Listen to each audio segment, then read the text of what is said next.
하나님의 말씀은 데살로니가전서 5장 19절입니다. 성령을 소멸하지 말며 예언을 멸시하지 말고. 우리가 그동안 성령과 동행하는 삶에 대해 살펴보았습니다. 성령과 동행하는 삶을 사는 데 있어서 우리가 하지 않아야 할 중요한 두 가지가 있습니다. 하나는 성령을 근심케 하지 말아야 되고, 또 다른 하나는 성령을 소멸하지 말아야 합니다. 지난주에는 성령을 근심케 하지 말라는 부분에 대해 살펴보았습니다. 오늘은 이 시리즈의 마지막 시간으로서 성령을 소멸하지 말라는 부분을 살펴보고자 합니다. 성경은 성령을 소멸하지 말라라고 우리에게 경고합니다. 성령을 소멸하지 말라는 말은 성령의 나타나심, 즉 성령의 은사나 능력과 연관이 있습니다. 그 문맥을 보아도 우리는 명확하게 알 수 있습니다. 그래서 오늘 본문 말씀에 보면 성령을 소멸치 말라고 말하면서 바로 다음 순간에 예언을 멸시치 말라라고 말하고 있습니다. 성령을 소멸하지 말라는 말은 문자 그대로 성령의 불을 끄지 말라는 말입니다. 지난번에 한번 제가 인용한 적이 있는데, 이 구절에 대해서 페트라 주석은 이렇게 말합니다. 성령을 소멸치 말며는 성령의 불을 끄지 말며로 번역될 수 있다. 이렇듯 성경은 성령을 불로 묘사한 예가 많이 있다. 고린도 교회에서는 성령의 역사를 무질서하게 사용하여 광신적 태도가 만연하였음에 비해 데살로니가 교회에서는 오히려 성령의 활동을 제한하거나 배격하는 일을 하였던 것으로 보인다. 자, 성령을 소멸치 말아야 되는데, 첫째, 성령께 자리를 들이지 않는 것이 성령을 소멸하는 것입니다. 그러니까 성령께서 자유롭게 역사하실 수 있도록 그 자리를 그분께 내어드리지 않는 것이 성령을 소멸하는 것입니다. 초대교회 예배는 성령께서 자유롭게 역사하시는 예배였습니다. 우리가 고린도전서 14장 26절에 보면 그 사실을 조금 볼 수 있습니다. 성경은 이렇게 말합니다. 그런즉 형제들아 어찌할꼬 너희가 모일 때에 각각 찬송시도 있으며 가르치는 말씀도 있으며 계시도 있으며, 여기 계시는 고린도전서 14장 전체를 볼 때 예언의 은사를 말하는 것을 분명하게 알 수 있습니다. 방언도 있으며 통역함도 있나니 모든 것을 덕을 세우기 위하여 하라. 이렇게 초대교회 예배는 성령의 은사가 자유롭게 나타나고 성령께서 자유롭게 역사하셨던 예배였던 것을 볼 수 있습니다. 사실 포도나무 교회 예배도 더욱더 그렇게 되기를 우리는 간절히 기도하고 사모해야 합니다. 아멘. 성경이 그렇게 말하고 있으니까요. 할렐루야.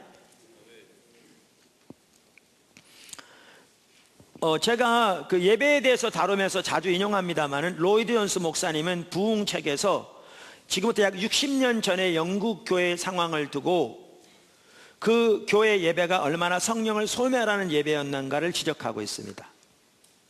제가 조금 이따 읽을 텐데요, 읽어보면 이게 60년 전에 영국 교회를 두고 한 말인데 오늘날 한국에 와서 보고 한 얘기하고 라고 이해될 만큼 우리 한국 교회가 그런 상황에 있습니다. 그는 이렇게 말합니다. 더 나아가서 오늘날 여러분은 교회 생활에 있어서 매우 두려운 성향을 띠고 있는 것이 프로그램이라는 것을 주목하셨습니까? 모든 것이 다 짜여져 있습니다. 어느 한 지점을 향하여 모든 일들이 행해져야 한다는 것을 저도 압니다. 그러나 분명히 우리는 성령을 소멸하는 위험에 처해 있습니다. 성령을 소멸하는 위험에 처해 있습니다. 어느 시점이 시작하여 어느 시점에 마쳐야 하는 것이 다 되어 있습니다.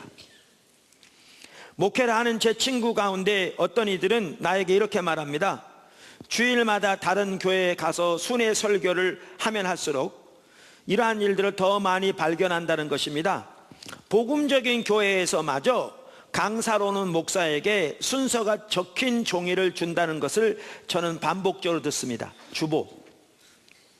그러니까 주보가 그때부터 이제 시작됐나 봐요.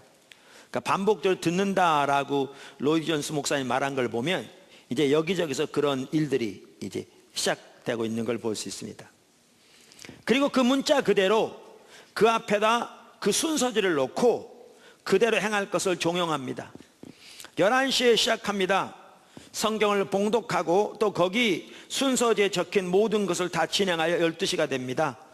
그런 다음에 축도가 이어집니다. 한국교회가 너무나 비슷하죠. 제가 볼 때 이건 아주 심각합니다.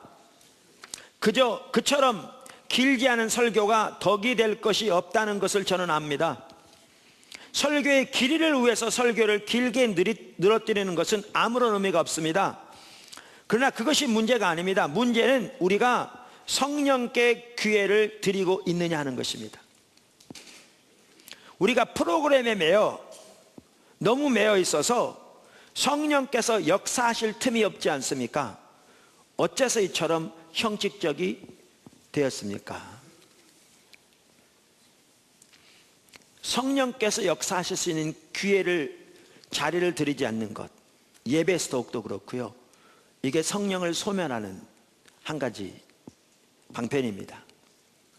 오늘날 정말 심각하게 우리의 예배는 형식적이 되어버렸습니다. 지금 로이드 존스 목사님 얘기만 하더라도 한국교회에 와서 보고 그대로 말한 것 같아요. 60년 전에 영국교회를 두고 한 얘기인데요. 그만큼 우리의 예배가 인본주의로 타락해버렸습니다. 성령을 위한 자리가 없습니다. 오늘날 너무나 많은 성도들은 성령님은 축도에서나 듣습니다. 성령께 자리를 드리지 않는 것, 그것이 성령을 소멸하는 것입니다. 두 번째, 성령의 은사들을 절제하는 것, 혹은 성령의 은사들을 절제하고 무시하는 것, 그것이 성령을 소멸하는 것입니다. 성령의 은사는 우리가 이미 살펴본 대로, 제가 보니까 작년 11월 달에 교회와 성령의 은사에 대해서 2주간에 걸쳐 설교했더라고요. 교회가 교회되기 위해서 한 중요한 요소가 뭐냐? 성령의 은사입니다. 교회를 통해서 하나님이 목적하신 바를 이루시도록 한 중요한 요소가 성령의 은사입니다. 성도가 성도를 서로 섬기는 데 있어서도 한 중요한 요소가 성령의 은사입니다. 그런데 성령의 은사를 절제하고 무시하는 것, 그게 성령을 소멸하는 것입니다. 다시 말해서 성령의 불을 끄는 것입니다. 야고보서 1장 17절 한번 찾아보시죠. 다 같이 찾아보시면 좋겠습니다. 야고보서 1장 17절.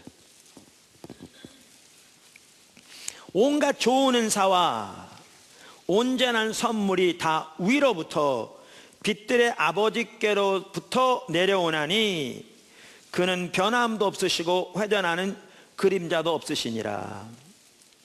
자, 여기 보면 성령의 은사를 뭐라고 표현하고 있습니까? 좋은 은사라고 표현하고 있습니다. 그러니까 좋은 것이다. 또 성령의 은사를 뭐라고 표현하고 있습니까? 온전한 선물이라고 표현하고 있습니다. 그러니까 성령의 은사는 온전한 것이다, 이렇게 표현합니다. 성령의 은사는 어디로부터 온 것이라고 표현되어 있습니까? 위로부터. 보다 구체적으로 말하면 빛들의 아버지로부터 내려온 것이다, 이렇게 말합니다. 하나님은 우리 아버지 되신데 빛들의 아버지라고 표현함으로써 성령의 은사는 거룩하신 하나님으로부터 온 것이다, 이렇게 표현하고 있습니다. 할렐루야. 그러니까 성령의 은사에 대한 이러한 올바른 이해가 저와 여러분에게 반드시 있어야 합니다. 성령의 은사는 다시 말하지만 좋은 것들이고요, 온전한 것들이고요, 빛들의 아버지께로부터 내려온 것들입니다. 오늘날 적지 않은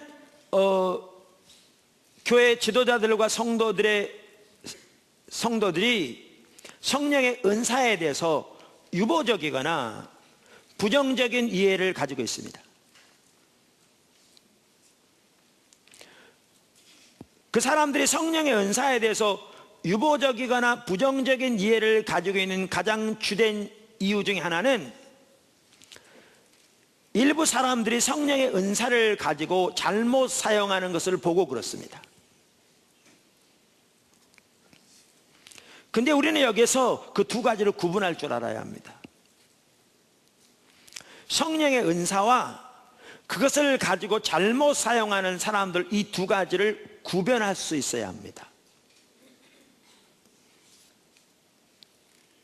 제가 아주 좋은 선물을 어떤 사람에게 주었다고 가정하십시다. 근데 그 사람이 그것을 가지고 잘못 사용했어요. 그러면 그 선물에 문제가 있는 것이 아니고요, 그것을 가지고 잘못 사용한 그 사람에게 문제가 있습니다. 지금 성경에 말하는 대로 모든 성령의 은사는 좋은 것이고 온전한 것이며 빛들의 아버지로부터 내려온 것이라고 말하고 있습니다. 어떤 사람들이 그 은사들을 가지고 잘못 사용했다면 실제로 성령의 은사들을 가지고 잘못 사용한 사람들 많습니다. 잘못 사용했다면 그것은 그들이 잘못한 것이지 은사 자체에 문제가 있는 것이 아닙니다. 그런데 우리가 성령의 은사들을 가지고 잘못 사용하는 사람들을 보고 성령의 은사 자체에 대해서마저 유보적인 자세를 가지고 심지어 더 나아가 부정적인 이해와 태도와 자세를 갖는다면 그것은 매우 하나님 앞에 잘못한 것입니다. 그건 죄입니다.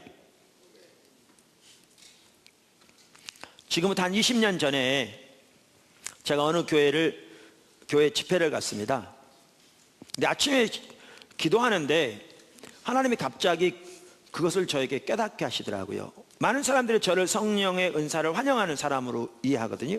실제로 저는 그런 사람 중에 하나라고 생각합니다. 그런데 제가 보니까요, 제가 성령의 은사에 대해서 유보적인 자세를 가지고 있는 것을 이렇게 비춰주시더라고요. 그리고 그렇게 하고 있는 이유가 성령의 은사들을 가지고 잘못 사용한 많은 사람들의 이해를 가지고 그것들로 인해서 그런 이해를 가지고 있는, 그런 자세를 가지고 있는 것을 비춰주시더라고요. 그리고 그것이 하나님 앞에서 죄인 것을 깨닫게 해주시더라고요. 그래서 그날 아침에 그 부분을 하나님 앞에 회개했습니다.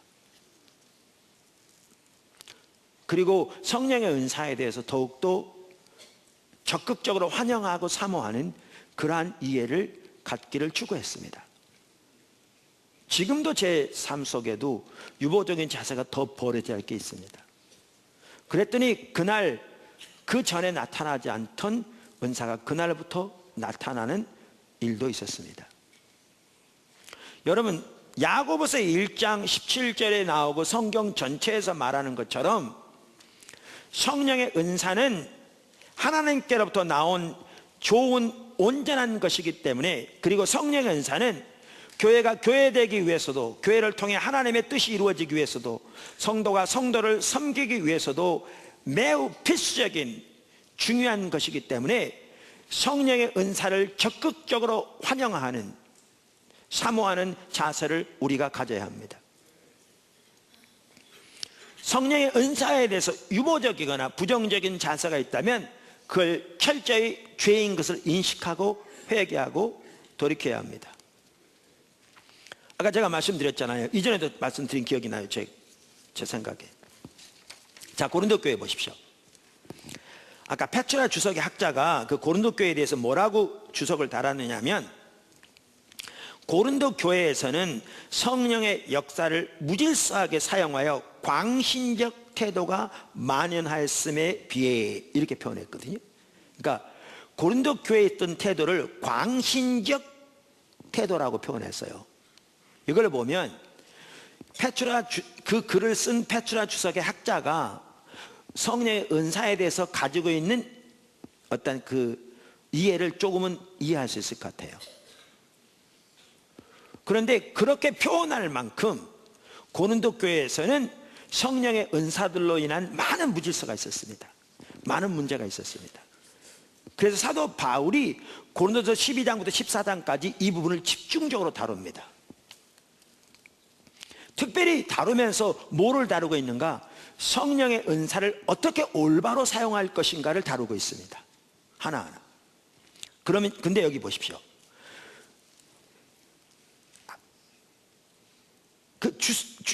페트라 주석의 학자가 고린도 교회 태도를 광신적 태도가 만연하였다고 표현할 만큼 그러한 교회에, 고린도 교회에 여러분이 편지한다면 뭐라고 편지하시겠습니까?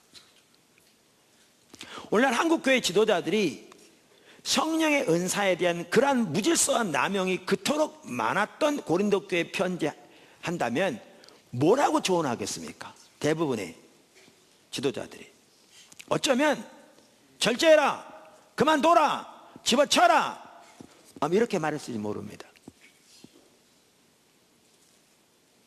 그런데 여러분 성경을 보시면 사도 바울은 전혀 그렇게 하지 않았습니다. 사도 바울은 그 고린도 교회 편지하면서, 여러분 고린도전서 12장부터 14장 읽어보십시오. 보면 아까도 말한 대로 그들에게 성령의 은사를 올바로 사용하는 길을 가르치고요, 잘못된 부분을 지적하면서 올바로 돌이킬 걸 가르칩니다. 그러면서 사도 바울은 반복적으로 뭐라고 말하느냐면 더 큰 은사를 간절히 사모하라 이렇게 말합니다. 그러한 교회에 편지하면서 성령의 은사를 더욱더 사모하라, 간절히 사모하라, 이것을 반복적으로 말합니다. 이걸 보면 오늘날 교계 지도자들과 많은 성도들이 가지고 있는 이해와 성경이 가지고 있는 이해가 매우 다른 걸 볼 수 있습니다. 우리의 기준은 우리가 잘 아는 성경입니다. 이 성경이 하나님의 말씀이고 우리의 기준입니다. 그런데 그 하나님의 말씀에 의하면 이토록 성령의 은사들을 더욱더 사모하라고 그러한 교회에 편지하면서도, 고린도 교회와 같은 교회에 편지하면서도 말하고 있는 걸 보면 우리가 얼마나 성령의 은사를 더욱 사모하고 더욱 소중히 여겨야 할 것인가를 볼 수 있습니다. 사실 이러한 걸 보면서 저 자신도 하나님 앞에 중심에 회개합니다. 저 자신도.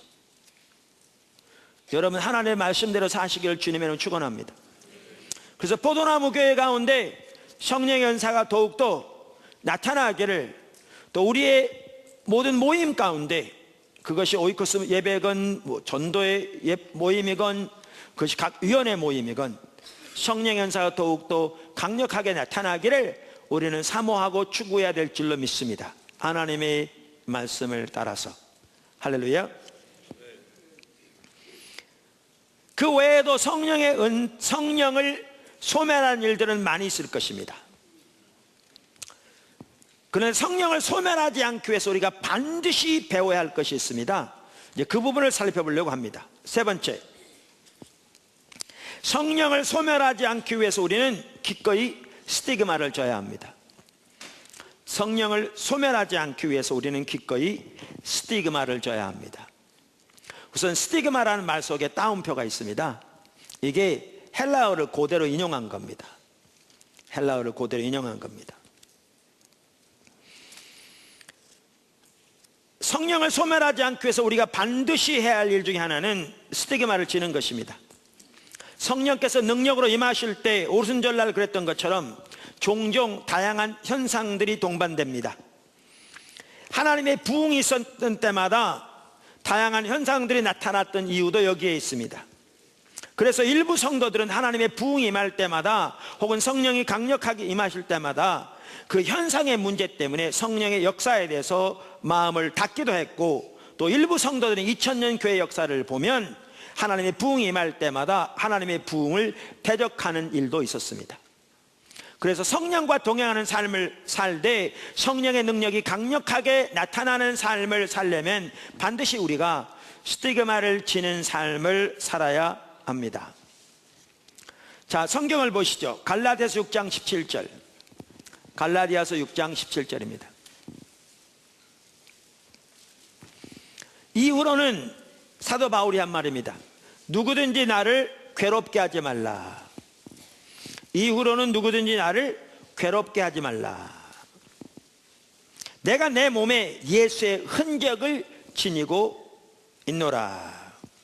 참고로 이 부분은 제가 쓴 십자가 복음 책에 잘 나와 있습니다. 오늘은 제가 그 부분을 여기서 살펴보고 있습니다. 여기 갈라디아서 6장 17절에 사도 바울이 말하기를 나를 괴롭게 하지 말라. 나는 예수의 흔적을 지니고 있다. 이렇게 말했습니다. 근데 예수의 흔적이라고 번역된 이 단어가 헬라어로 스티그마라는 단어입니다. 그래서 제가 그냥 스티그마라고 부른 겁니다. 자, 그럼 그 부분 하나 살펴보겠습니다. 첫째, 스티그마의 의미. 작은 첫 번째입니다. 스티그마의 의미. 그러니까 주님을 따라가는 길에는 스티그마를 져야 하는 부분이 있습니다. 성령의 능력으로 사역을 감당하는 일뿐만 아니라 살아계신 하나님과 실질적인 동행하는 삶을 사는 데 있어서는 반드시 스티그마를 져야 하는 부분이 있습니다. 사도 바울도 자신의 몸에 그 스티그마를 지니고 다닌다고 말했습니다. 여기 그럼 스티그마는 뭐냐? 말씀드린 대로 흔적이라고 번역된 헬라어 단어가 스티그마라는 단어입니다. 근데 그 스티그마라는 단어는 명사형으로서 동사형인 스타조라는 단어에서 나왔습니다. 동사형인 스타조는 문신을 새기다, 날카로운 도구로 표시를 하다라는 뜻을 가지고 있습니다. 고대 헬라 세계에서 스티그마는 뜨거운 쇠 도장으로 몸에 새겨진 문신이나 표시를 의미했습니다. 그것은 주로 도망하거나 물건을 훔친 노예들에게 새겨졌습니다. 그래서 스티그마를 지닌다는 것은 부정적인 사람으로 다른 사람들에게 인식되었습니다. 스티그마는 수치의 표시였습니다. 그러니까 여러분 가끔 영화 보시면 이렇게 노예들이 도망하다 붙잡히면 이렇게 달고 가지고 몸에다 도장을 찍어버리잖아요. 특별히 어디다 많이 찍냐면 얼굴에다 찍어요. 제가 중국 영화 옛날에 이렇게 어느 부분을 지나가면서 보니까 TV에서 중국에서 똑같이 그랬나 봐요. 그래서 이렇게 죄질이 나쁜 노예 같은 경우에 잡아가지고 얼굴에다 이 도장을 찍어버리더라고요. 그리고 이게 새겨져 버리잖아요. 그럼 이 표시가 뭐예요? 사람들에게 저는 나쁜 놈이라는 표시입니다. 그러니까 수치의 표시죠. 부끄러움의 표시. 이게 스티그마입니다. 이게 스티그마. 근데 사도 바울은 뭐라고 그랬냐면 자기 몸에 이 예수의 스티그마를 지니고 다닌다. 이렇게 표현한 겁니다.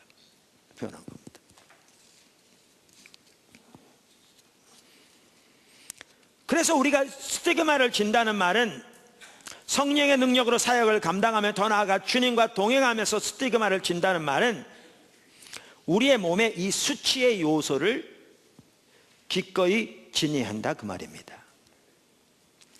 어떤 사람들은 예수의 몸에 예수의 흔적을 지녔다 이 말을 예수를 믿는 믿음의 열매가 그의 삶 속에 있어야 한다라는 말로 이해하는데, 당연히 우리는 예수를 믿으면 예수를 믿는 열매가 우리 삶 속에 있어야 합니다. 그것은 아무리 강조해도 지나침이었을 만큼 중요합니다. 그런데 갈라디아서 6장 17절에서 사도 바울이 말한 흔적은 그걸 말하는 게 아닙니다. 이렇게 볼 때 스티그마는 성경에 나오는 스칸달론과 유사한 것입니다. 오늘 아침에 스티그마니 또 스칸달론은 뭐냐 그럴 텐데, 스칸달론도 역시 헬라어입니다. 헬라어. 그 성경에 보면 예수님 이렇게 말했죠.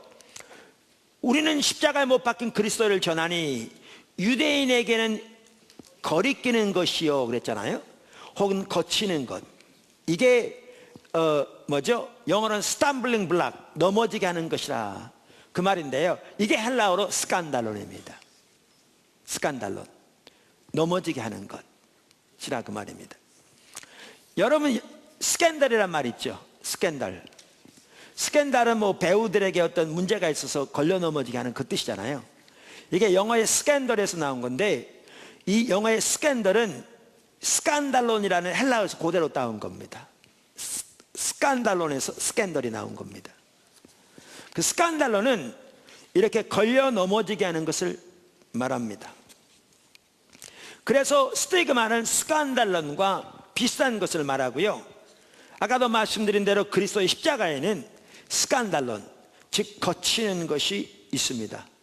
사람들로 하여금 걸려 넘어지게 하는 것이 있습니다.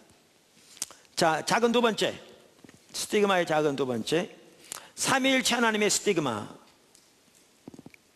삼위일체 하나님의 스티그마, 이 부분이 아주 중요합니다. 삼위일체 하나님 모두 스티그마를 가지고 있습니다.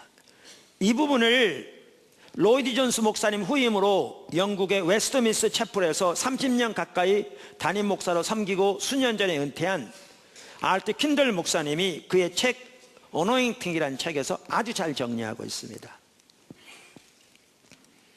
자, 우선 성부 하나님의 스티그마는 뭐냐? 성부 하나님의 스티그마는 하나님의 주권입니다. 영어로 sovereignty 혹은 lordship, 하나님의 주권이 성부 하나님이 가지고 계신 하나님의 스티그마입니다. 그러니까 하나님은 주권자로서 그분이 원하시는 것을 그분이 원하시는 때에 하시는 분입니다. 특별히 하나님은 절대적인 창조자 하나님으로서 피조물인 우리들에게 하나님의 주권적인 통치를 요구하십니다. 여러분, 어떤 종교 같은 데서는 일정한 시주를 하고, 또 때로는 많은 돈의 시주를 하고, 몇 가지 종교적인 의식만 하면 신이 자기들의 사업에 복을 주고 자기들의 가정에 복을 줄 거라는 이해를 가지고 있습니다. 그게 세상의 종교적인 이해입니다. 세상의 거의 모든 종교가 다 그런 이해를 가지고 있습니다. 심지어 예수 믿는 사람들 중에서도 우리 기독교에 대한 이해를 그렇게 하는, 잘못 이해하는 사람들이 있습니다. 그래서 소위 성소주일 등 몇 가지 종교적인 의식을 하고 하나님께 일정한 헌금을 드리면 하나님이 자기 사는 사업에 복을 주어서 대박나게 하시고 자기 아들의 삶에 형통하게 하셔서 직장에서 출세하고 좋은 학교 가도록 복을 주실 거란 그런 이해를 가지고 있습니다. 그런데 성경에 말하는 우리의 신앙은 전혀 다릅니다. 하나님이 요구하시는 신앙은 하나님이 우리의 모든 삶의 주인이 되시는 신앙입니다. 우리 삶의 모든 영역이 하나님의 주권적인 통치 아래 있기를 하나님이 요구하십니다. 우리의 삶의 모든 영역이 하나님의 주권적인 통치 아래 세워지기를 요구하십니다. 이것이 수많은 사람들에게 걸려 넘어지게 하는 요소입니다. 하나님 좋다는 얘기죠. 일정 헌신하는 거 좋아요. 복을 받을 수만 있다면. 근데 하나님이 내가 하는 사업에 간섭하고 내 살아가는 결혼 생활에 그분이 간섭하고 내가 내리는 모든 결정에 그분이 왕이 되시고 주인 되셔야 한다. 이게 많은 사람들을 걸려 넘어지게 하는 겁니다. 이게 성부 하나님에게 있는 스칸달론입니다. 스티그마죠. 성수질 중요합니다. 11조 등 헌금도 중요하고, 그러나 그 모든 것들은 하나님의 주권적인 통치 아래에서 하나님과 동행하는 삶을 살기 위한 수단입니다.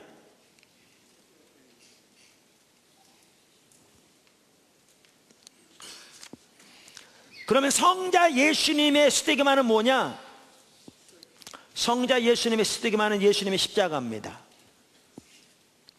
예수님 십자가입니다. 하나님께 나아가는 길은 오직 예수 그리스도의 십자가밖에 없습니다.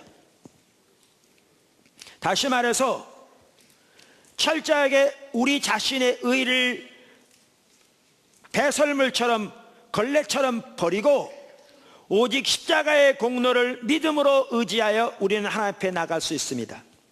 그런데 이것이 성자 예수님에게 있는 스티그마입니다. 바로 이것으로 인해서 수많은 사람들은 기독교를 편협한 종교라고 비방하고 무시하기도 합니다.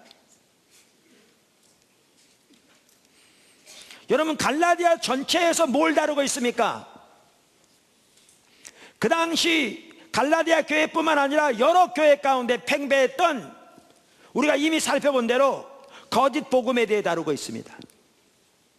우리의 신앙은 오직 십자가의 공로만을 믿음으로 의지하여 하나님 앞에 순간순간 서는 삶인데, 그 당시 거짓 복음을 전하는 거짓 선지자들은, 거짓 사도들은 예수를 믿는 믿음만 가지고 부족하다, 예수를 믿는 믿음에다 할례 등 유대인의 전통을 더해야 한다라고 주장했습니다. 우리가 이미 여러 번 살펴보았습니다.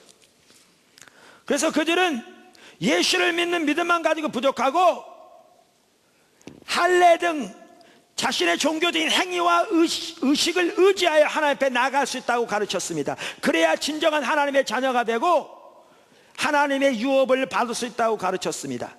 사도 바울은 이들을 개들의 행악자라고 말하면서 아무리 예수를 믿는 믿음을 말할지 모르지만 부분적으로라도 자기의 종교적인 행위와 의식을 의지하여 하나님 앞에 나가고자 하는 자는 전적으로 자기의 행위를 의지하여 나가는 자고 그들은 저주받을 것이라고 그랬습니다. 그래서 우리의 신앙은 오직 예수이며 오직 예수 그리스도가 우리의 의인 삶이고 혼합도 되지 않는다, 혼합주의도 하나님 앞에 통하지 않는다, 이 부분을 집중적으로 다루고 있는 책이 어느 성경보다 갈라디아서입니다. 그러면서 갈라디아서 5장의 사도 바울이 하는 말입니다. 내가 지금까지 할례를 전한다면 어찌하여 지금까지 박해를 받으리요.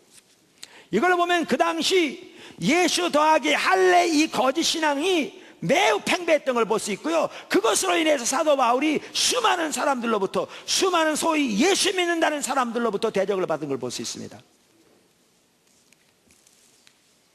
거짓 복음이 항상 참다운 복음을 대적합니다. 이렇게 대적을 받은 걸 볼 수 있습니다. 그러면서 이렇게 말합니다. 그리하였으면, 내가 할례를 전하였으면 그리스도의 걸림돌이 제거되었으리라. 뭐예요? 예수 그리스도의 복음에는 사람들을 넘어지게 하는 스티그마가 있다고요. 그럼 내가 할례를 전했으면 넘어지게 하는 요소는 제거됐겠죠. 사람들에게 핍박은 받지 않았겠죠. 그럼 문제가 뭡니까? 십자가의 능력이 소멸됐겠죠. 십자가의 능력이 소멸된 거죠. 그래서 이 부분을 집중적으로 다루고 난 다음에 갈라디아서 6장 마지막 절에서 거의 사도 바울이, 마지막 두 번째 줄인가 그래요, 마지막 절에서 사도 바울이 뭐라고 말하는가? 나를 더 이상 괴롭게 하지 말라, 나는 내 몸에 그리스도의 흔적을 지녔다, 이렇게 말한 겁니다. 그리스도의 스티그마를 내 몸에 지니고 있다, 이렇게 말한 겁니다. 이처럼 성자 예수님의 스티그마는 그분의 십자가입니다. 예수 그리스도만이 우리의 의가 되시는 삶입니다. 이것이 수많은 사람들을 넘어지게 만드는 스티그마입니다. 심지어 예수 믿는다고 하는 사람들도 바로 여기에서 넘어집니다. 초대교회 당시에 그랬듯이. 자, 성령 하나님의 스티그마는 뭔가? 성령 하나님의 스티그마는 그분 자신입니다. 그분의 임재 자체가 많은 사람들을 넘어지게 만듭니다. 자, 그런데 제가 이 부분을 살펴본 이유가 있습니다. 이게 바로 이 때문에 그렇습니다. 우리 하나님은 삼위일체 하나님입니다. 성부, 성자, 성령 삼위가 있으시지만 그분 한 분이십니다. 그래서 삼위일체 하나님 사이에는 온전한 연합이 있습니다. 그런 것처럼 성부, 성자, 성령 하나님의 스티그마가 서로 밀접한 관계가 있습니다. 서로 떨어지지 않습니다.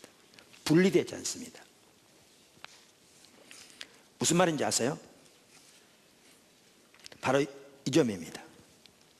하나님의 실질적인 주권적인 통치 아래 살며 오직 예수 그리스도의 십자가의 공로만을 의지하여 사는 사람은 성령의 행하심에 대해서 적극적으로 반응할 것입니다. 열린 마음을 갖게 될 것입니다. 반면에 전통적인 이해를 가지고 소위 신앙생활 잘한다고 사람들에게 자타가 공인을 받을지 모르지만 하나님과의 인격적인 하나님과의 실질적인 교제 가운데 거하지 않고 삶에서는 실질적인 하나님의 주권적인 통치 아래 살지 않으면서 예수 그리스도의 십자가의 공로를 믿음으로 말미암아 의롭게 된다는 교리를 주장할지 모르지만 실제 신앙생활은 우리가 이미 살펴본 것처럼 자기 행동을 의지하여 사는 사람은 성령 역사를 분별하지 못할 뿐만 아니라 대적할 것입니다. 이 세계가 분리되지 않습니다. 이게 중요한 점입니다. 이게 중요한 점입니다. 이 부분을 가장 잘 볼 수 있는 예가 바리새인들의 삶입니다. 바리새인의 삶입니다. 여러분 잘 아시다시피 바리새인들은 누구보다 성경적인 지식이 뛰어난 사람들입니다. 그들은 랍비들의 전통을 알았습니다. 성경에 대한 랍비들의 의견을 알았습니다. 오늘날로 말하면 신학의 박사들이었습니다. 뿐만 아니라 그들은 전통적으로 내려오는 규례와 규칙을 누구보다 잘 지켰습니다. 종교적인 헌신에 있어서는 타의 추종을 불허할 만큼 누구보다 뛰어났습니다. 그런데 그들은 하나님의 아들이 이 땅에 오셔서 성경에 예언된 하나님의 일을 이루고 계셨는데 그들은 예수님을 대적했습니다. 뿐만 아니라 예수님을 통해서 하나님의 놀라운 성령의 역사가 나타나고 있었는데 그 기적들을 보면서도 그들은 예수님을 대적했습니다. 그들은 예수님을 통한 그 놀라운 하나님의 역사들 혹은 성령의 역사들을 부인할 수는 없었습니다. 실제로 나타나고 있었으니까요. 죽은 지 나흘 된 나사로가 살아난 일들이 실제로 일어났으니까요. 그러니까 그 능력은 부인할 수 없는데 그들은 뭐라고 그랬느냐? 예수가 하나님께로부터 온 자가 아니다. 하나님께로부터 온 자라면 율법을 지킬 텐데 자기들이 가지고 있는 그 신앙관을 지키지 않는다는 거죠. 예수님은 율법을 지킨 분입니다. 그들이 가지고 있는 신앙관을 안 지킨 거죠. 이건 다른 겁니다. 하나님께로 온 자가 아니다. 그러니까 저 능력은 하나님의 능력이 아니고 바알세불의 능력이다. 즉 귀신의 왕인 사탄의 능력이다. 그렇게 가르쳤습니다. 그래서 예수님을 바알세불 집힌 자, 그러니까 이단의 괴수요 사탄의 능력으로 사역하는 자라고 대적했습니다. 오늘날 목회자들도 이렇게 말합니다. 많은 경우에 저들의 문제는 예수님을 안 믿는 거였다. 예수님을 안 믿으니까 이랬다. 아니요, 그게 근본적인 문제가 아닙니다. 아니에요. 무슨 말인지 잘 들으십시오. 성경에 보면 예수님에 대해서 예언하기를 건축자들의 버린 돌이 모퉁이 때 되었다고 말합니다. 이 건축자들은 그 당 종교 지도자들을 말하죠. 이들이 전문가들이었습니다. 전문가들인데 왜 버렸느냐? 자기들이 가지고 있는 전문적인 지식에 예수가 안 맞았습니다. 자, 그러면 그들이 가지고 있는 전통과 그들이 가지고 있는 전문적인 이해에 예수가 안 맞는데 안 맞은 예수를 안 받아들인다고 하나님이 책망하시는 겁니까? 예, 그것이 문제입니다. 문제는 뭐냐면 그 이상입니다. 하나님은 저들이 예수님을 무조건 안 받아들인다고 공격하지 않았습니다. 그들의 문제가 뭐인 줄 아십니까? 그들이 믿는다고 하는 그 하나님과의 그들의 관계가 문제가 있었습니다. 그러니까 예수님 받아들일 수 없었습니다. 이게 문제였습니다. 하나님 이걸 지적하십니다. 어디에요? 잘 볼 수 있는 구절이 요한복음 5장입니다. 요한복음 5장 36절부터 보시면 이 말씀은 예수님께서 바로 그 유대인들에게 종교 지도자들에게 하신 말씀입니다. 5장 36절 내게는 요한의 증거보다 더 큰 증거가 있으니, 그러니까 그 당시에 예수님을 증거하는 여러 증거들이 있었는데 그 중에 한 증거는 침례 요한의 증거였습니다. 그러니까 침례 요한이 혹은 세례 요한이 하나님께로부터 온 자인 것을 안 많은 사람들은 침례 요한의 증거를 따라서 또한 예수님이 하나님께로부터 오신 분임을 알았습니다. 그런데 또 하나의 증거가 있었는데 그 증거가 뭐냐? 예수님을 통해 나타난 놀라운 하나님의 역사였습니다. 성경은 예수님이 성령의 능력으로 사역을 감당하셨다고 명백하게 말하고 있습니다. 누가복음이 이 부분을 가장 강조하고 있습니다. 그래서 예수님을 통한 놀라운 성령의 역사들이 예수님이 하나님이 보내신 분인 것을 증거하고 있었습니다. 그런데 그들은 그 증거도 받아들이지 않았습니다. 그 종교 지도자들은. 그런데 가장 큰 증거는 무슨 증거였느냐? 성경이었습니다. 그 당시 그들이 가지고 있는 구약 성경이, 초대교회가 가지고 있던 구약 성경이 예수님을 증거하고 있었습니다. 그런데 그들은 그 증거도 안 받아들였습니다. 그런데 그 근본적인 원인을 이렇게 말합니다. 다시 보시죠.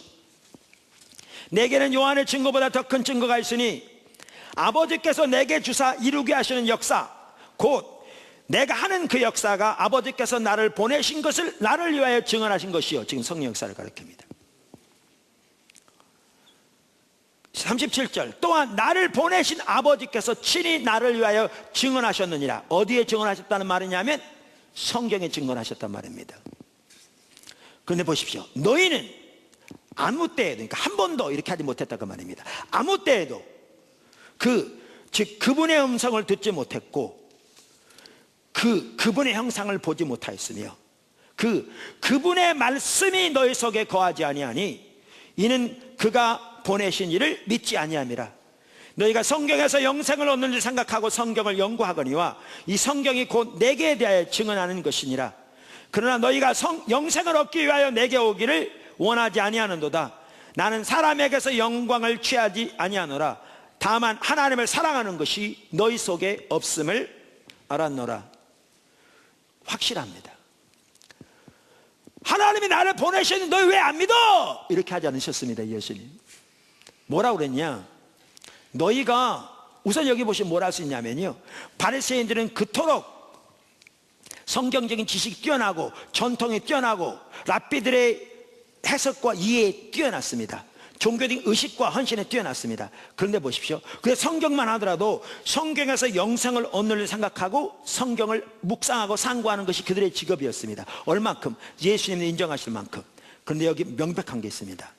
그들은 성경에 말하는 살아계신 인격체신 하나님과의 어떠한 인격적인 관계도 없었습니다. 그것을 뭐라고 표현하느냐? 너희는 한 번도 그분의 음성을 듣지 못했고 한 번도 그분의 영광을, 형령을 보지 못했다, 이렇게 표현합니다. 또 하나, 그게 없었기 때문에 당연한 것이지만 그들의 삶 속에 하나님의 주권적인 통치가 없었습니다. 뭘 보면 아느냐? 성경은 그렇게 상고할지 모르지만 그분의 말씀이 너희 속에 거하지 않는다, 이렇게 말하고 있습니다. 그러니까 마태복음 23장에 보면 그 바리새인들에 대해서 말씀하시면서 예수님이 제자들에게 저들이 하는 말은 반드시 지키고 행하되 그만큼 그들의 교리는 옳았습니다. 저들의 행위는 본받지 말라고 말하면서 저들은 말만 하며 행치 않는다. 그럼 명백합니다. 그들은 하나님과의 어떤 인격적인 관계도 있지 않았고요, 그들의 삶은 하나님의 주권적인 통치 아래 있지 않았습니다. 이게 근본적인 문제였습니다. 이게 근본적인 문제였기 때문에 그들은 예수님을 볼 수가 없었습니다. 그들은 그 성령의 역사를 분별할 수 없었습니다. 그러니까 그들은 예수님을 대적했고, 그러니까 그들은 성령의 역사를 대적했습니다. 삼위일체 하나님이 수되기만은 서로 밀접한 관계가 있습니다. 이건 오늘날도 마찬가지입니다. 성령의 역사요? 내려놓으세요. 잠깐 내려놓으시라고요. 여러분이 말하는 대로 살아계신 하나님과의 개인적인 친밀한 교제 가운데 거하면서 여러분의 삶에 실질적인 하나님의 주권적인 통치가 함께 한다면 여러분이 다 이해할지 몰라도 성령의 운행하심을 분별할 수 있게 되어 있습니다. 이렇게 되게 되어 있습니다. 셋은 분리되지 않거든요. 근데 바리새인처럼 나름대로 성경적인 지식은 뛰어나고, 나름대로 전통적인 이해도 뛰어나고, 나름대로 종교적인 의식도 뛰어나고, 나름대로 종교적인 헌신이 뛰어날지 모르지만 살아계신 인격체신 하나님과의 개인적인 친밀한 교제도 전혀 없으며, 여러분의 삶에 실질적인 하나님의 주권적인 통치가 없고, 여러분이 예수를 믿는 믿음을 말할지 모르지만 진정한 의미의 믿음으로 말하면 의와 같이 자기 속에는 어떠한 선한 것도 없음을 선명하게 인식하고, 그래서 예수 그리스도가 자신의 의라는 사실을 선명하게 깨닫고 순간순간 자기의 모든 의를 걸레처럼 벗어던지고 예수 그리스도 의만을 의지하는, 그래서 그렇게 하나님 앞에 나아가는 그 삶을 실질적으로 살고 있지 않다면 성령 역사를 분별할 능력은 없게 되어 있습니다. 없게 되어 있습니다. 심지어 그런 자세에서 성령의 은사를 환영한다 할지라도 성령과 진정으로 동의하는 삶을 살기보다 성령의 능력을 자기 목적을 위해서 사용하는 그 엄청난 잘못을 범하게 될 것입니다. 이 셋은 같이 갑니다.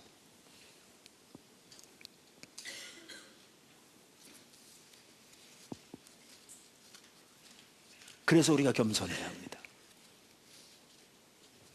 겸손해야 합니다. 이와 같이 삼위일체 하나님의 스티그마는 서로 밀접한 관계를 가지고 있습니다. 여러분이 만약 성령님에 대해서 문제가 있다면 성령님에 대해서 문제를 살펴보기 전에 성부 하나님과의 하나님의 주권적인 통치 안에 사는 삶, 예수님의 십자가만을 의지하여 서는 삶에 올바로 되어 있는가를 먼저 살펴보십시오.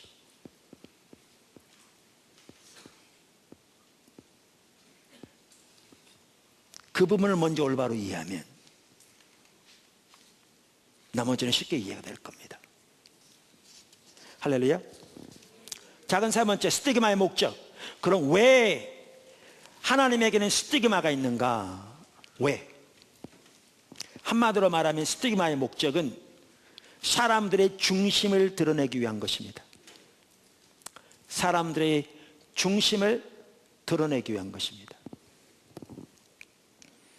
누가복음 2장 34절 35절 한번 보십시오. 예수님이 태어났습니다. 요셉과 마리아가 이제 예수님을 하나님께 봉헌하기 위해서 예루살렘 성전에 갔습니다. 그때 시므온이 예수님을 발견하고 그 예수님에 대해서 예언하는 내용이 34절 35절에 나옵니다. 한번 보십시오. 2장 누가복음. 시므온이 그들에게 축복하고 그의 어머니 마리아에게 말하여 이르되 보라, 이는 이스라엘 중 많은 사람을 폐하거나 흥하게 하며 비방을 받는 표적이 되기 위하여 세움을 받았고. 자 보세요. 예수님이 세움을 받았어요. 누구에 의해서? 하나님에 의해. 여기 보면. 근데 하나님에 의해 세움을 받았는데 뭐 하기 위해서 세움을 받았다고 표현되어 있느냐면 많은 사람을 흥하게 하기 위하여 세움을 받았다, 이렇게 됩니다. 이 말은 쉽게 이해가 됩니다. 왜냐하면 예수님이 우리를 구원하러 오셨잖아요. 그래서 하나님과 우리를 하나님과 관계를 회복시키시고 하나님께서 만세에서 예비하신 놀라운 승리와 생명이 우리 삶에서 넘치는 삶을 살도록 우리를 구원하고 하나님께 인도하기 위해서 오셨잖아요. 그러니까 이 말이 이해가 돼요. 그런데 많은 사람을 흥하게 하기 위해 세움을 입었을 뿐만 아니라 많은 사람을 패하게 하기 위해 세움을 입었다고 써 있어요. 그리고 예수님이 비방을 받는 표적이 되기 위해 세움을 받았다고 되어 있어요. 근데 비방을 받는 표적은 누구에게 해당되겠습니까? 흥하게 하기 위해 세움을 받는 그 사람들에게 해당되는 게 아니라 많은 사람을 패하게 하기 위해 세움을 받았다고 그랬는데 그거와 연결되겠죠.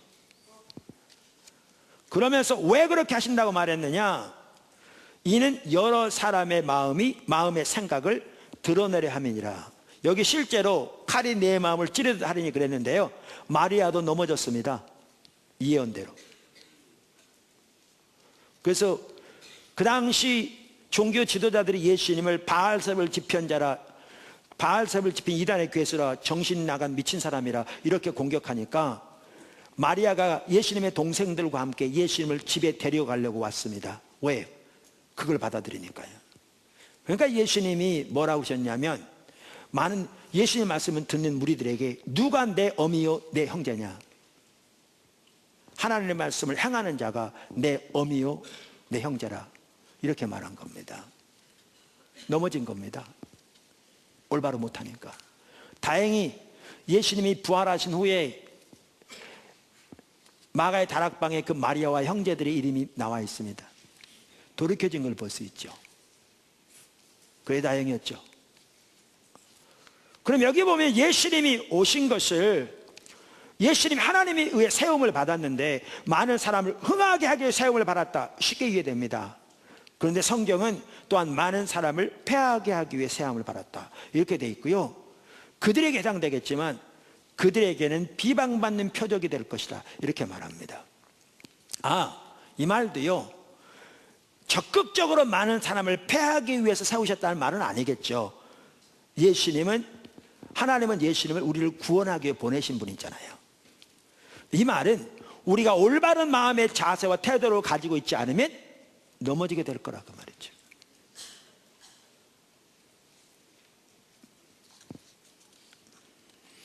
자, 그래서 하나님의 역사는 항상 사람들을 거치게 하는 것이 있습니다. 이사야서 8장 13절 15절을 보아도 알 수 있습니다. 그래서 올바른 중심을 가지고 겸손한 마음으로 하나님께 나오지 않는 자들은 자기들이 가지고 있는 선입견과 편견을 가지고 하나님의 일을 판단하게 되고 그것을 비판하고 심지어 대적하게 될 것입니다. 성경은 바로 그러한 자들에게 예수님께서 비방받는 표적이 될 것을 말씀하시고, 또 그러한 자들이 바로 패함을 입은 자들이 될 것임을 말하고 있습니다. 그래서 하나님은 그렇게 하신 이유를 사람들의 중심을 드러내기 위한 것이라고 말하고 있습니다. 이에 대한 좋은 예가 어디냐? 요한복음 5장입니다. 요한복음 5장. 요한복음 5장에 보면 예수님께서 베데스다 연못가에서 38년 된 병자를 고치셨습니다. 그 당시 전설이 있었는데, 베데스다의 그 못에 물이 동하면 천사가 내려왔다는 표시고, 그때 어떤 병을 가졌든지 그 물에 제일 먼저 들어가는 사람은 치유될 것이라는 전설이 있었습니다. 그 전설 때문에 수많은 사람들이 거기 모여 있었습니다. 예수님이 그날 그곳에 지나가시다가 그 많은 사람들 중에 한 사람을 고치셨는데 38년 된 병자를 고치셨습니다. 특별히 38년 된 병자를 고치시되 그에게 자리를 들고 걸어가라고 명령하셔서 그를 고치셨습니다. 근데 그날이 안식일이었습니다. 그 당시 물건을 이쪽에서 이쪽으로 옮기는 것은 안식일을 범하는 것이라는 이해를 가지고 있었습니다. 특별히 종교 지도자는 그것을 아주 강력하게 집행했습니다. 그래서 어떤 사람이 자리를 들고 걸어가니까 그에게 강력하게 항의한 거죠. 너는 왜 감히 안식일을 범하느냐? 그때 그가 그렇게 말했습니다. 나를 고쳐주시면 이렇게 하라고 그랬는데요. 그래서 그가 누구냐? 그랬더니 그 당시에는 자기를 고쳐준 사람이 누군지 몰랐습니다. 그러다 나중에 그분이 예수님인 걸 발견하고 그들에게 가서 예수라는 분이 나에게 그렇게 하라고 그랬습니다 라고 말했습니다. 그랬더니 그 일로 인하여 그렇지 않아도 종교 지도자들이 예수님을 대적했는데 더 대적했습니다. 안식일을 범했다는 거죠. 그래서 그는 하나님의 법을 어겼으므로 하나님께로부터 온 자가 아니라는 거죠. 이렇게 대적했습니다. 이에 대해서 예수님께서 답변하시는 말씀이 17절 나옵니다. 거기에 보면 어떻게 일을 하셨는가를 말씀하십니다. 그래서 우리가 여러 번 사역에 살펴본 대로 예수님이 이렇게 말씀하셨습니다. 아버지가 오늘까지 일하신다. 나도 일한다. 나는 스스로 아무것도 할 수 없다. 나는 아버지가 행하시는 걸 본다. 나는 그것을 행한다. 아버지가 아들을 사랑하셔서 아들에게 아버지 행하시는 것을 다 보이신다. 이걸 보면 예수님은 이 일을 자기 스스로 하지 않는 것을 말씀하셨습니다. 명백하게. 그러니까 하나님의 인도를 따라 하셨다는 겁니다. 어쩌면 그날 그것을 지나가실 때 하나님께서 이렇게 예수님에게 말씀하셨을 수 있습니다. 관심을 그 38년 된 병자에게 집중하게 한 다음에, 이건 추측입니다. 성경에 안 나와 있습니다. 그러나 그렇게 하셨을 수도 있습니다. 하나님이 일하신 일들을 보면, 성경을 보아도 38년 된 병자에게 이렇게 귀를 집중하시 한 다음에 저에게 자를 들고 걸어가라고 그래라, 이렇게 말씀하실 수 있습니다. 어찌됐든 간에 이 모든 일은 예수님이 하나님의 인도를 따라 하셨다고 직접 말씀하셨습니다. 다시 말하면 성령의 인도를 따라 하신 거죠. 왜냐하면 예수님이 이 땅에 계실 동안에 성령의 능력으로 성령의 인도를 따라 사역을 감당하셨고, 그 성경 전체가 강력하게 우리에게 말해주고 있기 때문입니다. 자, 그러면 이렇게 성령의 인도를 따라 성령의 능력으로 일을 감당했는데 바리새인들은 대적한 겁니다. 그럼 보십시오. 왜 자리를 들고 걸어라고 하셨냐는 얘기죠. 하나님. 환경운동가니까요?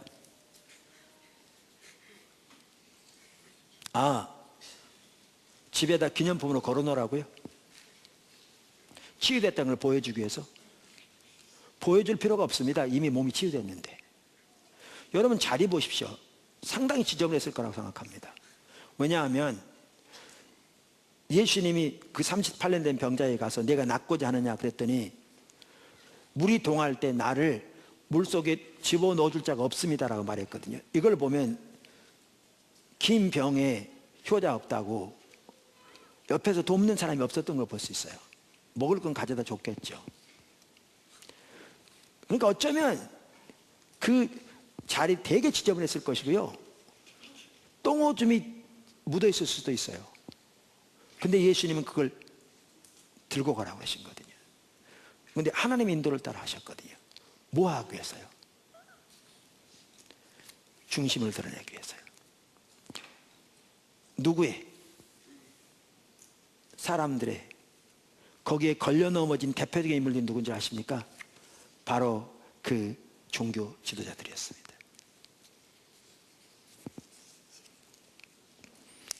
여러분 이거요, 그러니까 이게 스티그마입니다. 하나님이 의도적으로 그렇게 하셨습니다. 하나님은 그렇게 하심으로써 유대인들 속에 진정한 하나님을 아는 지식도, 하나님을 향한 사랑도, 그리고 하나님을 믿는 믿음도 없음을 드러내셨습니다. 그들의 신앙이 그저 전통에 따라 의식의 나열과 인간적인 가르침의 집합에 불과한 것을 드러내셨습니다. 그런데 그들은 걸려 넘어짐으로 그 결과 그들의 마음은 더욱 강팍하게 되었고, 그들의 눈은 더욱 어두워졌고, 그들의 귀는 더욱 닫히게 되었습니다. 이게 요한복음에 반복적으로 나옵니다. 그게 9장에도 나옵니다. 9장에 어떤 일이 있었죠? 예수님이 날 때부터 소경된 자를 고치셨습니다. 어떻게 고치셨습니까? 땅에다 침을 뱉어서 진흙덩이를 만들어서 눈에 붙이고 가서 실로한 못에 씻으라고 말씀하심으로써 그렇게 순종했을 때 나았습니다. 여러분 자 보십시오. 예수님이 행하신 놀라운 이 기적의 일들을 표적과 기사라고 이렇게 돼 있잖아요. 그런데 요한복음의 마지막 장 21장에 보면 예수님이 하신 일들을 다 기록하면 이 땅을 채우고도 남을 거라고 이렇게 많이 하신 것을 말하고 있습니다. 근데 요한복음은 예수님의 기적 중에 7가지만 기록합니다. 7가지만. 그리고 그 기적이 표적인 것을 강조합니다. 그게 요한복음 전체 가르침입니다. 그러니까 기적을 말하고 그 의미를 설명합니다. 날 때부터 눈먼 자를 고치신 이것이 뭐에 대한 표적인지 아십니까? 육신적인 눈을 연기한 것처럼 예수님이 우리의 영의 눈을 뜨게 하러 오신, 빛으로 오신 분임을 증거하고 있는 겁니다. 요한복음 1장 1절부터 14절까지가 프롤로그라고 그러죠. 서문인데요, 여기에 요한복음 전체의 주제가 요약되어 있습니다. 거기에 보면 예수님이 세상의 빛으로 표현되어 있고요, 어둠을 밝히러 오신 빛이십니다. 그래서 그분이 오셔서 빛으로 영적인 어둠을 밝히러 오신 분인데, 그거를 우리 눈에 보이게 물리적으로 보여주신, 표적으로 보여주신 게 뭐냐? 날 때부터 눈먼 자를 고치심으로써 그러한 분임을 보이신 겁니다. 성령의 능력으로. 근데 이 사건 때문에 바리새인들은 더 대적했습니다. 왜? 그날이 안식일이었거든요. 그 땅에다 침을 뱉어서 진액을 만든 행위가 안식일을 범하는 행위였습니다. 그들은 그걸 일로 여겼기 때문에.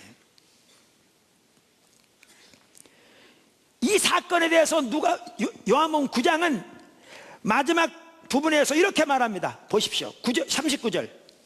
예수께서 이르시되 내가 심판하러 세상에 왔으니. 자 보십시오. 동일한 요한복음에 보면 3장에 예수님이 나는 세상을 심판하러 온 게 아니라 세상을 구원하러 왔다 이렇게 말씀하셨습니다.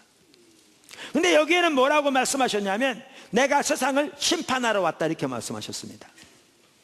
우리가 전체적인 모양을 보셔야죠. 저는 이렇게 이해합니다. 예수님이 이 땅에 오신 주된 목적은 심판하러 오신 게 아닙니다. 뭐하러 오셨습니까? 구원하러 오셨습니다. 그러니까 예수님이 세움을 받은 게 많은 사람을 살게 하기 위해 세움을 받았습니다. 근데 어떤 일이 아까 있을 거라고요? 사람들이 올바른 자세로 반응하지 못하면 넘어지는 일이 있을 거라고요. 다시 말하면 사람들이 올바른 자세로 반응하지 못하면 심판이 그들에게 임할 거라 그 뜻입니다. 오신 주된 목적이 심판은 아닐지 몰라도 결과가 심판이 될 거라 그 말입니다. 이 얘기는 동의하십니까? 그러면서 이렇게 말합니다. 예수께서 이르시되 내가 심판하러 이 세상에 왔으니, 그럼 심판이 뭐냐? 보지 못하는 자들은 보게 하고. 자 보세요. 보지 못하게 하는 자들을 보게 하는 거 심판 아니겠죠. 그렇죠? 이건 축복이겠죠. 보지 못하는 자들은 보게 하고 보는 자들은 맹인이 되게 하려 함이니라. 심판이 뭡니까? 보는 자들을 보지 못하게 하는 게 심판인 거죠. 맞습니까? 그랬더니 바리새인 중에 예수 함께 있던 자들이, 여기 보면 바리새인 중에 많은 사람들이 예수님을 따랐습니다. 그들이 이 말씀을 듣고 우리도 맹인인가 물었습니다. 여러분 이 구절을 보면 앞뒤를 보아도 알 수 있듯이요, 바리새인들의 이 말이, 예수님께서 하신 이 말씀이 바리새인들과 같은 종교 지도자들에게 하신 말씀인 걸 그들 다 알았습니다. 그럼 이렇게 말합니다. 우리도 맹인인가? 예수께서 이르시되 너희가 맹인이 되었더라면 죄가 없었으려니와 본다고 하니 너희 죄가 그대로 있느니라. 여러분 무슨 말인지 아십니까? 여러분 실질적으로 바리새인들은 맹인이었습니다. 영적으로. 그래서 예수님이 뭐라고 그러냐면 소경을 인도하면 둘 다 구덩이에 빠진다고 그랬고요, 예수님이 마태복음 23장에 서기관들과 바리새인들에게 대해서 말씀하시면서 소경된 인도자요, 소경된 인도자요 반복적으로 말씀하십니다. 그들이 영적으로 눈이 멀었습니다. 그런데 문제는 이겁니다. 그들이 자신들이 영적으로 눈이 멀었다는 사실을 인식하고 예수님께 도움을 구했더라면 그들은 보게 됐을 겁니다. 예수님이 그 일하러 오신 분이거든요. 그리고 그 일하러 오신 분임을 날 때부터 눈먼 자를 치유하심으로써 표징으로 보여주셨습니다. 근데 그들은 하나님 앞에서 자신들은 눈먼 소경이었는데 자기들이야말로 누구보다 잘 보는 빛이라고 자부한 거죠. 로마서 2장에 보면 알듯이 자기들을 소경으로 인도하는 인도자라고 자부한 거죠. 그러니까 자기들이야말로 하나님의 뜻을 잘 안다고 자부하면서 자기들이 가지고 있는 작은 지식을 가지고 예수님을 통한 하나님의 역사들을 판단하고 대적한 거죠. 그러니까 어떻게 되느냐? 눈이 멀어진 거죠. 그게 그들에게만 심판이었습니다. 너희가 본다고 하니 죄가 그대로 있느니라. 여러분 이 사건을 두고 동일한 요한복음에서 뭐라고 말씀하는 줄 아십니까? 12장에 계속 이 사건들이 반복됩니다. 12장에 이렇게 예수님께서 말씀하셨습니다. 37절 부터 읽겠습니다. 이렇게 많은 표적을 그들 앞에서 행하셨으나 그들이 믿지 아니하니 이는 선지자 이사야의 말씀을 이루려 하심이라. 이르되 주여 우리에게서 들은 말을 누가 믿었으며 주의 팔이 누구에게 나타났나이까 하였도다. 그들이 능히 믿지 못한 것은 이 때문이니 곧 이사야가 다시 일렀으되 그들의 눈을 멀게 하시고 그들의 마음을 완고하게 하셨으니 이는 그들로 하여금 눈으로 보고 마음으로 깨달아 돌이켜 내게 고침을 받지 못하게 하려 함이라 하였습니다.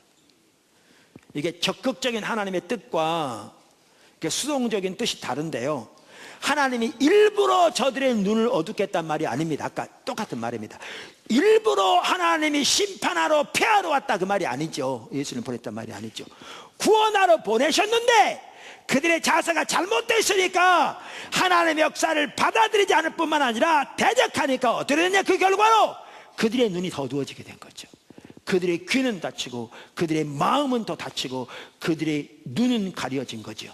그러니까 예수님을 전혀 보지 못할 뿐만 아니라 예수님을 통한 하나님의 역사를 전혀 깨닫지 못한 거죠. 그러니까 결과는 사망이요 심판이었죠. 이만큼 무섭습니다. 여러분, 그래서요 하나님 앞에 정말 겸손하셔야 합니다. 우리 인간은 이렇게 피조물에 불과합니다. 전적인 하나님의 은혜로 창조자, 주권적인 통치자 하나님의 자녀가 되게 하셨는데요, 겸손하셔야 합니다. 하나님 앞에서 겸손하지 못하면 주님과 동행하는 삶을 살지 못합니다. 하나님은 교만한 자를 대적하신다고 그랬습니다. 여기 보십시오. 스티그마가 왜 존재하는가? 사람의 중심을 드러내기 위해서 존재합니다.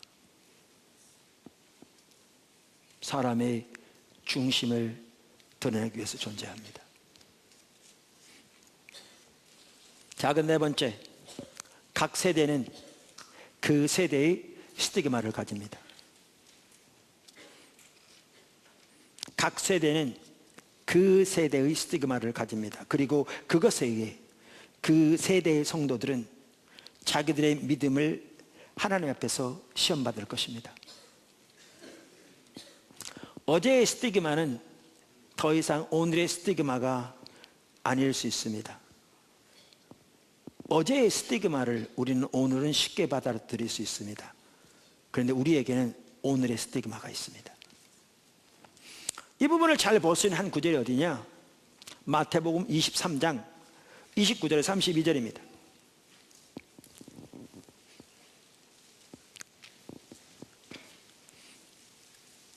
예수님께서 바리새인과 서기관들을 책망하신 구절입니다. 이렇게 말합니다. 화 있을진저 외식하는 서기관들과 바리새인들이여, 너희는 선지자들의 무덤을 만들고 의인들의 비석을 꾸미며 이르되, 만일 우리가 조상 때에 있었더라면 우리는 그들이 선지자의 피를 흘리는데 참여하지 아니하였으리라 하니, 그러면 너희가 선지자를 죽인 자의 자손임을 스스로 증명함이로다. 너희가 너희 조상의 분량을 채우라. 뱀들아 독사의 새끼들아, 어떻게 너희가 지옥의 판결을 피하겠느냐. 예를 들어 예레미야 시대요, 그 시대 사람들은 예레미야를 참다운 선지자로 인정하지 않았습니다. 대부분은. 특별히 이사야 보십시오. 이사야 시대 이스라엘 백성들은 이사야를 하나님의 선지자로 인정하지 않았습니다. 그래서 성경에는 안 나와 있지만 그 당시 이스라엘 백성들은 이사야를 토부르켜 죽였습니다. 전승에 나와 있습니다. 그런데 보십시오. 예수님 당시에 종교 지도자들은 여기에 보면 자기 조상들이 죽인 선지자들의 무덤을 쌓고 의인들의 비석을 꾸몄다고 그랬는데, 거기에는 당연히 이사야의 무덤도 포함될 겁니다. 그러니까 예수님 당시의 종교 지도자들은 이사야를 당연히 선지자로 받아들였습니다. 이사야서를 당연히 하나님의 말씀으로 받아들이고 묵상하고 암송했습니다. 자, 그럼 보십시오. 이렇게 잘하고 있는데 예수님은 그들에게 어떻게 보면 독설과도 같은 말을 하십니다. 지금 이해가 잘 안 되죠? 전혀 독설이 아닙니다. 이사야 시대는 이사야를 토부르켜 죽였는데요, 예수님 당시에는 하나님의 아들을 그들이 대적하고 십자가에 못 박습니다. 무슨 말인지 아세요? 어제의 스티그마는 더 이상 그들에게 스티그마가 아닙니다. 그런데 그들은 그 시대의 스티그마를 가지고 있었습니다. 그리고 그 스티그마에 의해 그들은 넘어졌습니다.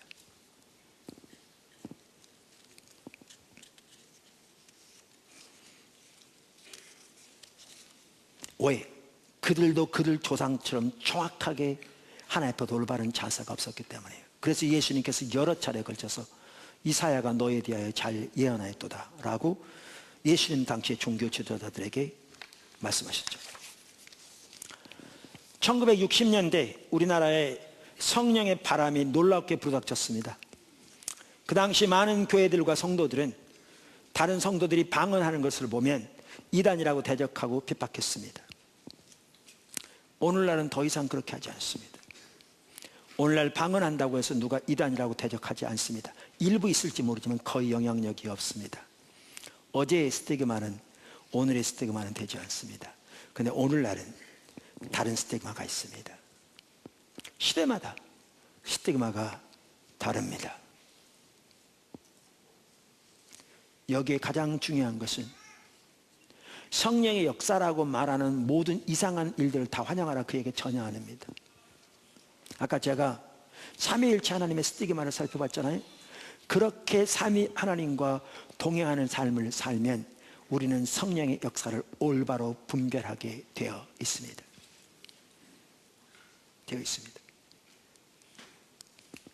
여러분, 지금 세계적으로 많은 나라 가운데서 교회들이 놀라우게 성장하고 있습니다. 그 중에 한 대표적인 예가 인도네시아입니다. 인도네시아는 우리가 아는 대로 이슬람 인구가 가장 많은 나라입니다. 그런데 어느 나라 못지않게 지금 기독교가 왕성하게 성장하고 있습니다. 심지어 그 교계 지도자들 말을 들으면 정확한 통계는 안 나와 있을지 모르지만 25% 이상이 예수 믿는 사람이랍니다. 그리고 우리나라보다 기독교 인구 훨씬 프로테스트가 많은 거죠. 어떤 분은 더 많이 말하는 그 나라의 매우 중요한 교계 지도자도 한 분도 만나본 적이 있습니다. 그렇게 하나님 함께 하십니다. 근데 그것이 인도네시아건 그것이 대만이건 그것이 아시아건 아프리카건 심지어 유럽이건 하나님 교회가 놀라우게 세워지는 곳에 성령이 강력하게 역사하고 계십니다. 근데 우리는 성령을 소멸하는 경우가 너무너무 많습니다. 우리 한국교회 정말 겸손해야 합니다. 제가 말하는 건 성령의 역사라고 말하면서 온갖 이상한 짓을 다하는 모든 것들을 수용해야 한다는 말이 전혀 아니라니까요.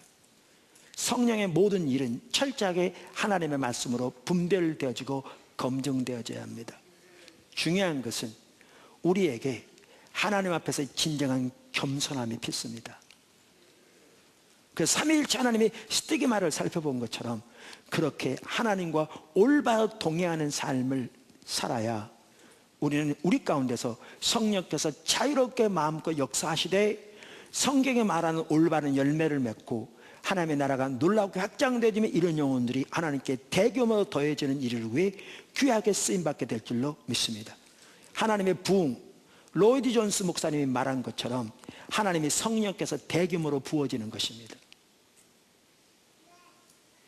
우리가 우리나라에 하나님의 부흥이 임하기를 기도할진데 성령님에 대한 올바른 자세로 무장되지 않으면 하나님의 역사를 대적하고 눈이 어두워지면서도 바리새인처럼 자기가 가장 잘났다는 자기 의가 하늘에 충천한 그런 삶을 살아갈 수 있습니다.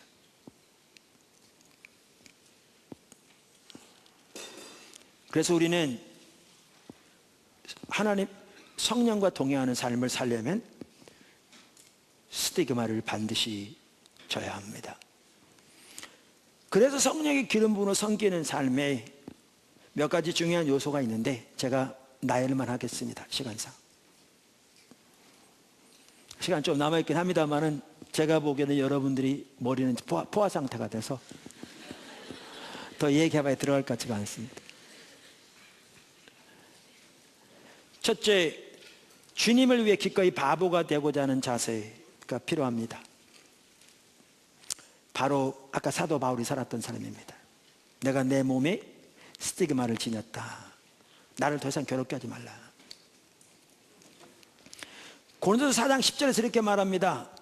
우리는 그리스도 때문에 어리석으나, 우리말에 그렇게 번역되어 있는데요, NIV 성경은 뭐라고 되어 있느냐, We are fools for Christ. 우리는 그리스도를 위해 바보들이다. 그런데 고린도 교회는 너무나 지혜롭고 똑똑해져 버렸습니다. 이거는 고린도 교회를 칭찬하는 게 아닙니다. 내가 너희의 부모로서, 아버지로서 너희를 권하노니 나를 본받는 자가 되라고 하면서 하신 말씀입니다. 그들은 세상적인 지혜로 충만하고 자기 지혜로 자부심을 갖는 자리에 빠짐으로써 하나님의 은혜가 거치고 있었습니다. 반면에 바울은 그리스도를 위해 바보가 되는 삶을 기꺼이 살고 있었습니다.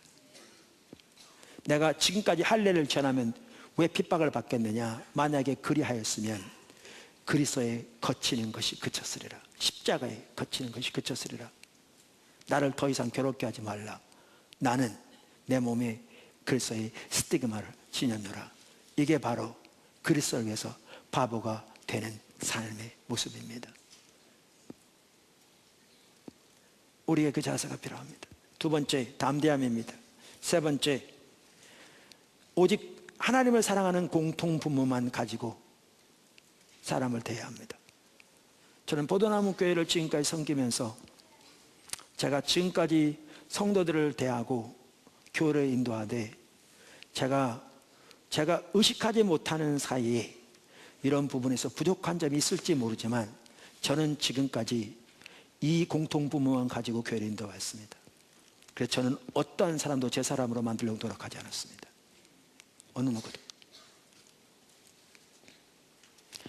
어느 누구도 이 공통점 외에 다른 일로 가까운 사람을 일꾼 세본 적이 없습니다. 이외에 다른 이유 때문에 그에게 어떤 주된 직책을 맡기거나 어떤 직분으로 세워본 적이 없습니다. 저는 포도나무 교회가 이 공통분모만 있기를 원합니다. 이 공통분모만. 네 번째, 하나님의 평가만을 소중히 여겨야 합니다. 예수님 말씀하시길 나는 사람에게서 오는 영광을 취하지 않는다. 하나님의 평가만 소중히 여겼습니다. 사도 바울, 이제 내가 사람들에게 좋게 하랴 하나님께 좋게 하랴 사람들에게 기쁨을 구하랴 내가 지금까지 사람들의 기쁨을 구하였으면 그리스도 종이 아니니라. 반면에 바리새인들에게 대해서 예수님이 이렇게 말씀하셨습니다. 너희가 서로 영광을 취하고 유일하신 하나님께로부터 오는 영광을 구하지 아니하니 어찌 나를 믿을 수 있느냐. 바리새인들 하나님의 영광을 소중히 여긴다고 생각했겠죠. 그래서 그들은 안식일을 그렇게 철저히 지켰으니까요. 근데 그들은 하나님의 영광 못지않게 사람의 평가가 소중했습니다. 그래서 하나님의 평가가 소중한 만큼 그 범위 내에서 하나님의 평가도 소중했죠.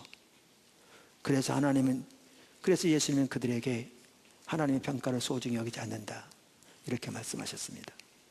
우리가 하나님과 진정으로 동행하려면 하나님의 평가만을 소중히 여기는 자세를 가져야 합니다. 그러니까 이 말은 하나님이 세우신 질서의 권위에도 순복하지 않고 자기 임의대로 하는 것을 말하는 게 아닙니다. 정반대입니다. 그렇게 하는 사람은 하나님의 말씀의 권위 아래에 들어가지 않은 사람이죠. 잘못된 열매죠. 제가 말하는 건 철저하게 말씀의 토대 위에서 하나님이 세우신 권위 아래 행하되 하나님의 평가를 소중히 여기는 삶을 말합니다. 사도들이 살았던 삶, 초대교회 성도들이 살았던 삶을 말합니다. 성령을 소멸하지 말아야 합니다.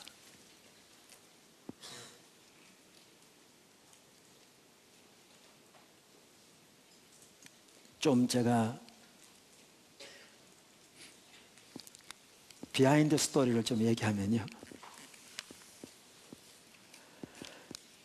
제가 대만에서 지난주 사역하면서 오늘 이 주일 설교를 오이코스로 바로 넘어갈까 하다가 성령의 은사에 대해 살펴볼 필요가 있는 것 같더라고요. 그래서 주보에 그래서 성령 은사가 나와 있습니다. 주보에. 근데 오늘 아침에 새벽에 일찍 일어나서 말씀을 구체적으로 준비하려고 했는데 성령의 은사에 대해서 작년에 했더라고요. 11월 달에 제 파일을 보니까 그래서 갑자기 난리가 났어요. 사실 제가 성령을 소멸하는 부분은 그냥 넘어가려고 했었거든요. 그래서 오이코스를 살펴볼까 했는데 그건 아닌 것 같았어요, 오늘은. 그래서 계속 기도하는 중에 이 부분을 나누기를 원하시는 것 같았고요. 그래서 이 부분을 나누게 됐어요. 그게 비하인드 스토리인데 지금 포도나무 교회 이 부분이 절실하게 필요한 메시지 같아요. 저에게, 여러분에게 매우 절실하게 필요한 하나님의 메시지 같습니다. 성령을 근심케 하지 않을 뿐만 아니라 성령을 소멸하지 않는 저와 여러분이 되기를, 포도나무 교회가 되기를 간절히 축원합니다. 기도하겠습니다.